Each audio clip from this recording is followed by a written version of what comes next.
तो दूसरी शादी कैसे हो गई आपकी फिर? उन्होंने जबरदस्ती मेरे घर वालों ने करवाई है शादी मेरी। किसके साथ और क्यों करवाई है? आप तो पहले निकाह में थी, उनको कहा नहीं मैं तो निकाह में हूँ? उनको कहा था, तो मेरी मम्मा लोग इधर क्या नाम है कह रहे थे कि कुछ नहीं होता हम कुंवारी को, तो मैंने कहा मैंने नहीं करनी शादी। उन्होंने फिर जबरदस्ती मेरी बेटी को 9 माह की जो है उसको एक कमरे में बंद कर दिया था। कहते थे अगर तुमने माँ बाप ने? जी माँ बाप ने, उन्होंने कहा था अगर तुम ये नहीं कहोगे कि कबूल है तब तक हम तुम्हारी बेटी को इधर नहीं छोड़ेंगे, इसको मारेंगे। तो मेरी बेटी को फिर मैंने कबूल कहा था, फिर उन्होंने इधर किसके साथ? अपनी फैमिली में कहीं पे शादी की है उन्होंने आपकी? नहीं गैर है, वो अटारी वाली साइड में। और वहाँ पे निकाह नामे पे क्या शो करवाया कि कुंवारी। आपकी शादी नहीं हुई? शादी नहीं, कुंवारी हूँ, मेरी बेटी भी नहीं है, यानी कि बच्चा कोई नहीं है उनको मेरा। बताया भी कुछ नहीं?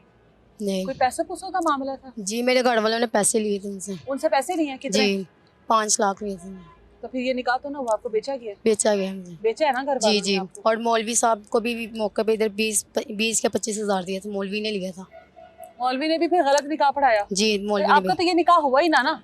तो मेरे घर वालों ने इधर क्या नाम है जबरदस्ती मुझे भेजा।